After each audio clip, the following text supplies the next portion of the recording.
Assalamualaikum warahmatullahi wabarakatuh.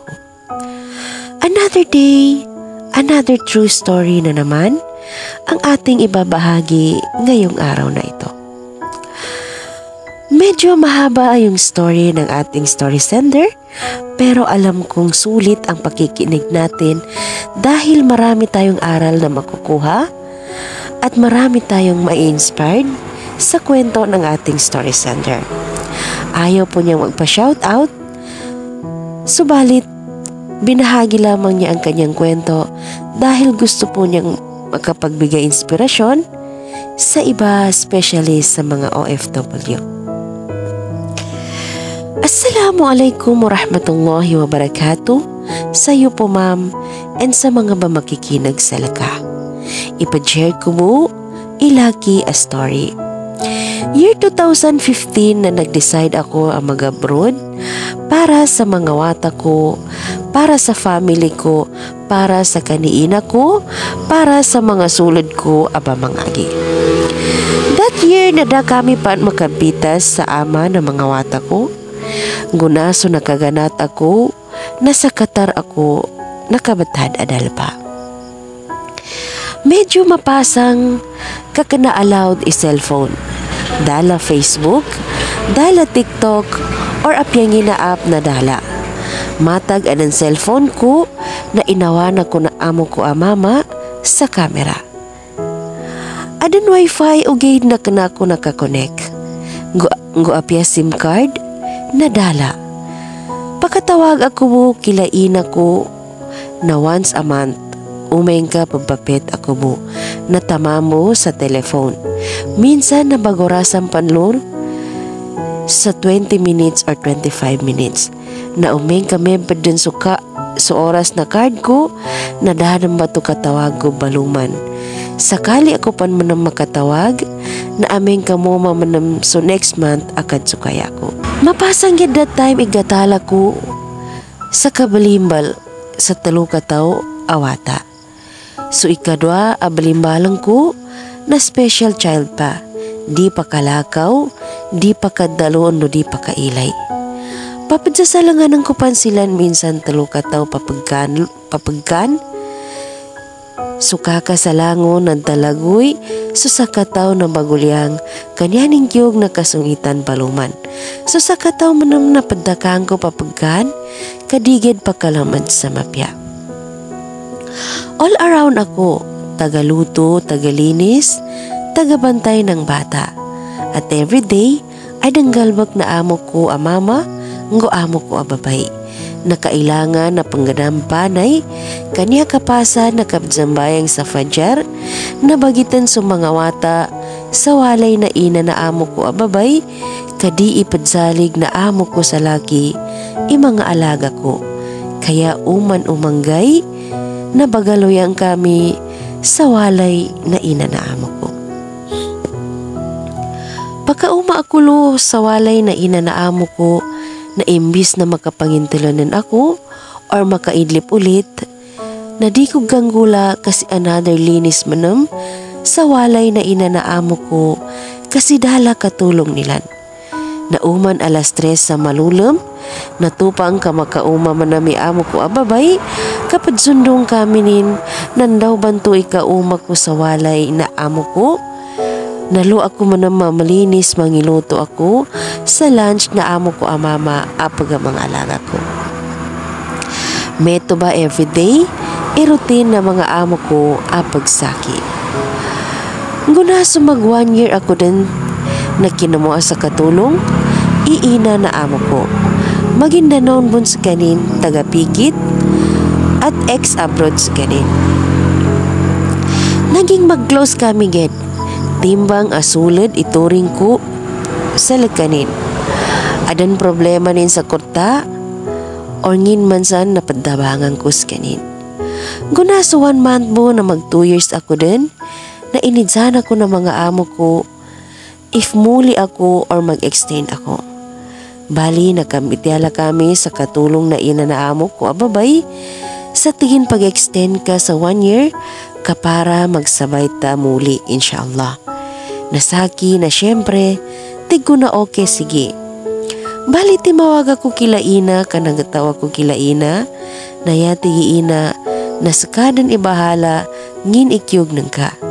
Naya ko ng desisyonan na nag-extend ako.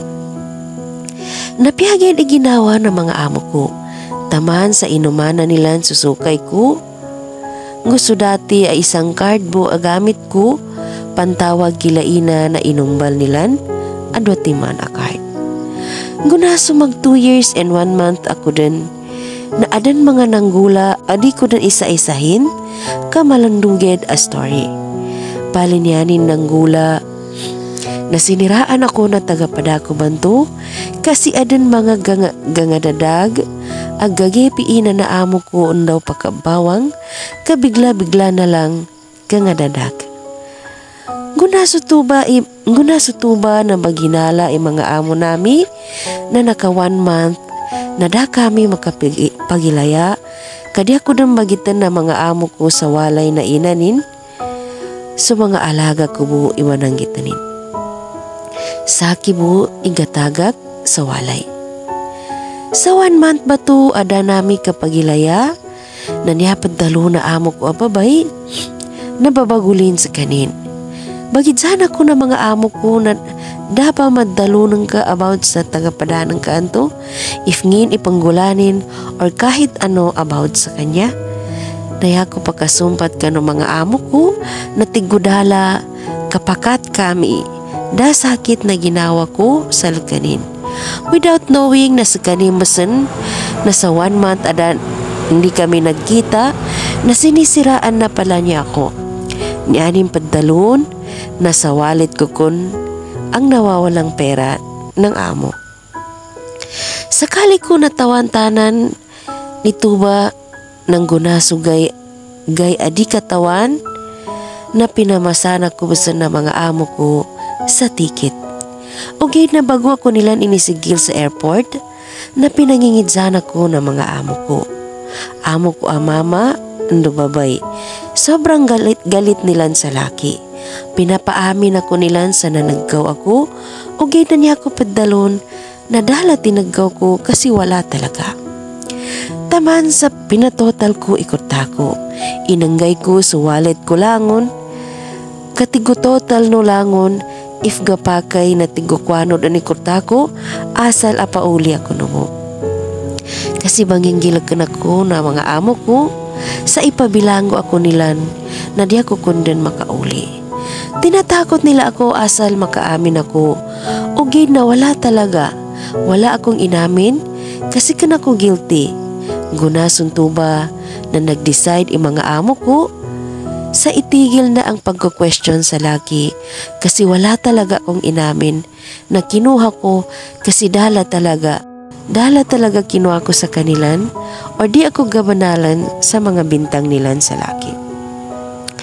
Gunaso gilay nilan din sa laki, gunaso nakinag nilan din sa laki langon, napidalo ko na akan ako gabanalan, na niya nilang pinggula sa laki, na pinaggadaw ako nilan. As indala balgas ko, taman sa panty bra ko, na inipaawa nilan sa laki.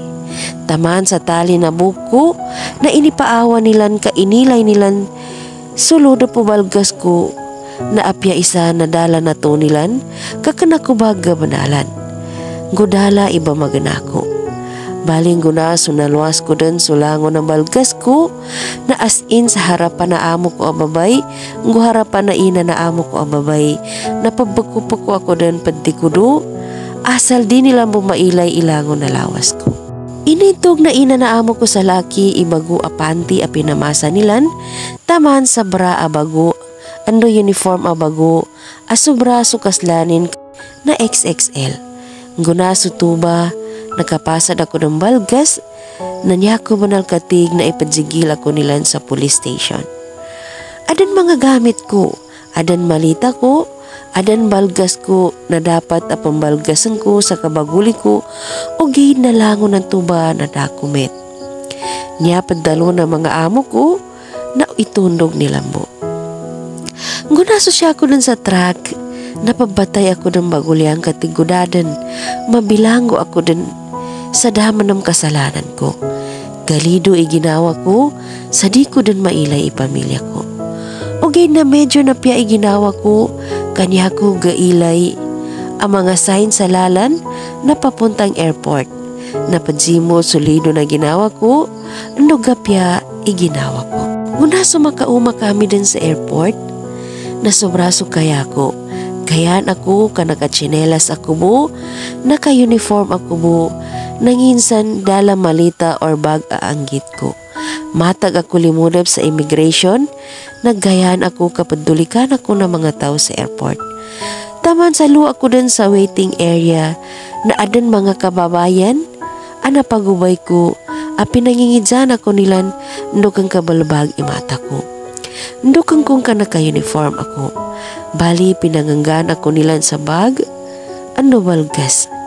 Matag ako nakauma sa Manila na di katawa ni Ina. Inakauli ako, sakali panatawa nila Ina, ilo ako din sa Manila. Nangguna sa pangganat ako din pa Manila to Cotabato. Tigko pang kila Ina, na Ina, alaw ako no, ndo iti ako no pan sa balgas, ngo apyad dal shoes mo, Ina ka nakatsinelas ako mo, ngo pantalon ko sa maya na inanggay mo na nagkasabay ko sa airport, nadasa maya kasi pari, kamanot, ibabayan to amin nanggay sa laki. Mapyapaan ka masla ibalgas ko, ano medyo malando, naggadap pangan sa pantalon ko. Nguna ko din makauma sa airport na awang, na medyo magabidan ikinauli nami, para di ako mailay na mga kapitbahay nami. Asal mo di mahalata, anakauli ako sa dala anggit ko agamit.